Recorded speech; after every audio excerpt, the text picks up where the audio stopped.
closed his eyes and rubbed at his temples in an effort to ease the throbbing that started behind his eyes.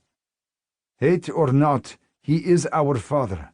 One thing you Americans fail at is family loyalty. I may not have agreed with him most of the time, but first and foremost, he is my blood." "How are you going to get him out of a maximum security prison?" Belton snorted. "I'm not going to get him out. I'm going to destroy every person who put him in that place." He lifted the picture frame from the window ledge and ran a gentle finger over the smiling face of Yakov Lakonin. "Vengeance will be ours." Some may think his reasoning for avenging a man who hadn't been there most of his life odd, but it wasn't just himself he needed to think of. It was the family, and family was everything. After a moment, he turned and placed the photo on the edge of the desk. A slight noise drew his head up. His brother approached a cage, sitting near a plush red velour sofa, and reached toward the narrow bars. "Don't," he snapped. Belton jerked back quickly. Vladimir gazed past the idiot to the teenage boy inside the cage. "You can leave," he ordered his brother. "But I don't have anywhere to go."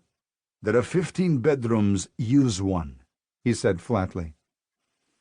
Belton's eyes narrowed, hands clenched and unclenched, and a muscle ticked in the man's jaw.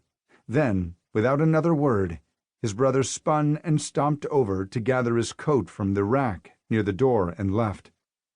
As soon as he was alone, he lifted his cell phone. The call was answered on the second ring. "Привет, Vnuk." The voice on the other end of the phone answered hello. "It is done. I have set the ball in motion," he replied in Russian, locking his gaze on the boy.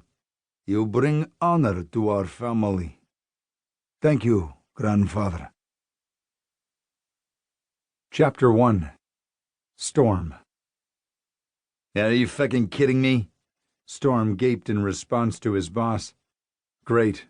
Just when he thought things were going good, something, or someone in this case, comes along to fuck shit up. "Why do you think I'm kidding?" Chief Giovanni Rossi gave him an annoyed look. "You have a problem with Agent Burns?" He opened his mouth to reply, but was interrupted by a knock at the door. "Enter," Rossi barked. Phoenix operative, codenamed Wild, also known as the Tracker, poked his head through the door. "What's up?" Wild said. Storm gave a groan that was swallowed back quickly.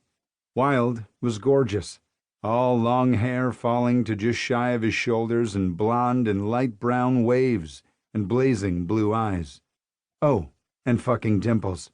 Who the fuck had dimples so deep a man was tempted to poke his tongue in just to see how far it would go?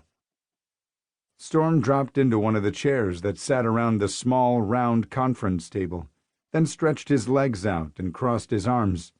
"Come in, Wild, and shut the door," Rossi said from where he was seated at his right. Wild glanced at him and then shut the door. Storm tracked the man's progress until he reached the table. The last time he'd seen Wild had been at Frost and Seth's place over the weekend, when they'd helped move Seth into Frost's house. Wild caught him staring, and Storm scowled before turning his attention to their boss.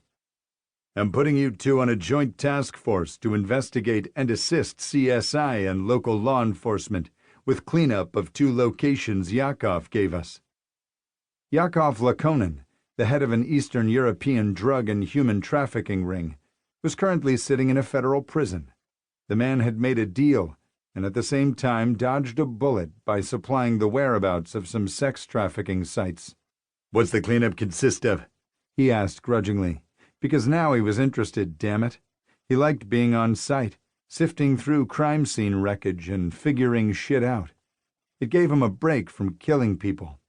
Rossi should have just led with that in the first place, instead of the "I want you to work with Roscoe Burns" crap.